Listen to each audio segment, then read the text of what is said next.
کہ کچھ رشتے، کچھ بچے چھوٹے ہوتے ہیں، کچھ عمر میں کم ہوتے ہیں، کچھ بعض اوقات وہ درجے میں کم ہوتے ہیں. مثلاً کوئی بھائی بڑا ہے آپ کے شوہر کا، کوئی چھوٹا ہے، کوئی بہن بڑی ہے، کوئی چھوٹی ہے، اسی طرح باقی بھی کچھ بچے ہیں. کئی دفعہ ایسے ہوتا ہے جیسے نئی دلہن شادی ہو کر جاتی ہے تو چھوٹے چھوٹے چھوٹے بچے سارے ہجوم کر دیتے ہیں اس پر. کوئی لپسٹک خراب کر دیتا ہے، کوئی کپڑے خراب کرتا ہے، کوئی بیڈ پہ چڑھ جاتا ہے گندے پاؤں لے کے، کوئی کچھ کرتا ہے، کوئی کچھ کرتا ہے.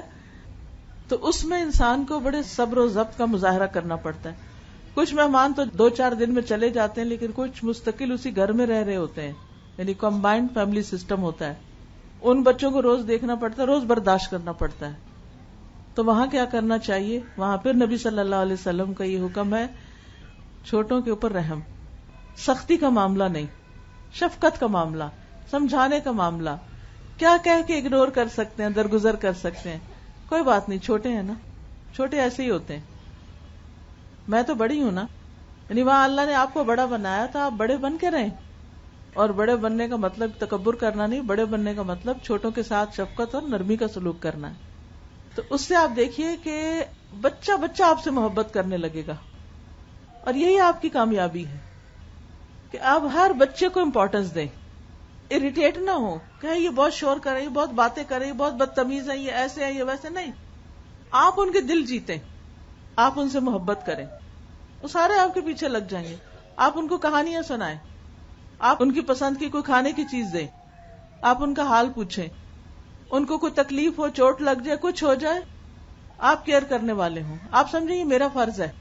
تو دیکھیں کیسی محبت پیدا ہوتی.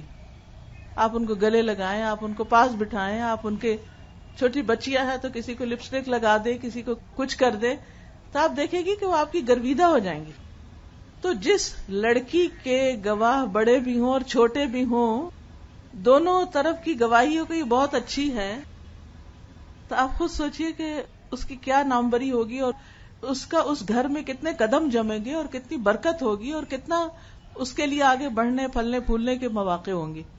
لیکن اگر بچیاں یہ رویہ لے کر جائیں کہ ہمارا حق اور ہماری پرائیویسی اور ہمارا یہ اور ہمارا وہ، سارا وقت اپنے ہی بارے میں سوچتے رہے، اور اگر وہ سب کچھ نہ ملے جو وہ ایکسپیکٹ کرتے، تو پھر سوائے فرسٹریشن کے حاصل کچھ نہیں ہوگا.